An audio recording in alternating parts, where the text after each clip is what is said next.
मुंबईला पाणीपुरवठा करणाऱ्या धरणांच्या पाणीसाठ्यामध्ये वाढ. 7 धरणांचा पाणीसाठा 77.62%वर. गेल्या 24 तासात धरणांच्या साठ्यामध्ये 7.88%नी वाढ.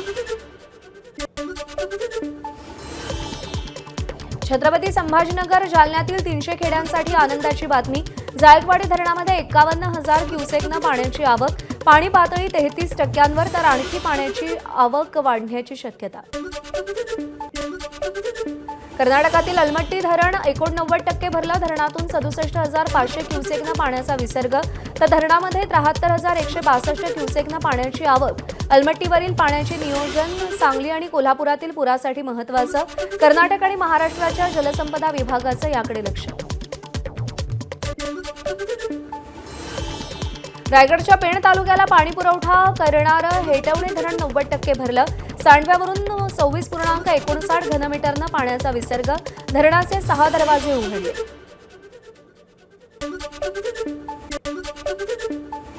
पुण्याजवळच्या घाटमाथ्यावर पावसाचा रेड अलर्ट. जिल्ह्यात रात्रभर पावसाची संततधार. त्यामुळे खडकवासला धरणातून 4,000 क्युसेकनं पाण्याचा विसर्ग. परिसरातील नदीच्या पाणी पातळीत वाढ. भिडे पुलाच्या काठोकाठ पाणी भरलं.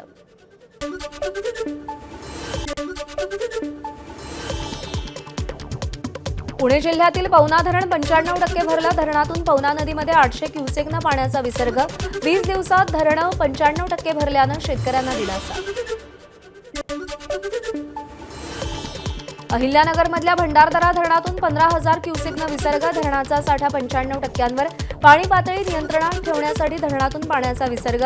नदीकाठच्या गावांना सतर्कतेचा इशारा. नाशिकच्या नांदूर मध्यमेश्वर धरणातून 94,497 क्युसेकनं पाण्याचा विसर्ग. धरणाखालील पूल पाण्याखाली. अनेक गावांचा संपर्क तुटला. नागरिकांना सतर्कतेचा इशारा. नाशिकच्या गिरणा धरणाच्या पाणी पातळीत वाढ. धरणामध्ये 60.97% पाणीसाठा. खानदेशवासियांना पाणी टंचाईवर दिलासा. कळवण, सुरगाणा आणि सटाणा भागात बरसत असलेल्या पावसामुळे गिरणा आणि मोसम नदीला पूर. सिंधुदुर्गात दोडामार्ग तालुक्यातील तिलारी धरणाच्या पाणीसाठ्यात वाढ झाल्यानं विसर्ग. नदीकाठावरील गावांना सतर्कतेचा इशारा. धरणाची पाणी पातळी 77.50%वर. घाटावर असणाऱ्या भांडी बाजारात गोदावरीच्या पुराचं पाणी शिरलं. दुकानात पाणी शिरल्यानं व्यावसायिकांकडून गाळ काढण्याचं काम सुरू. पूजेसाठी लागणाऱ्या साहित्याचं मोठं नुकसान.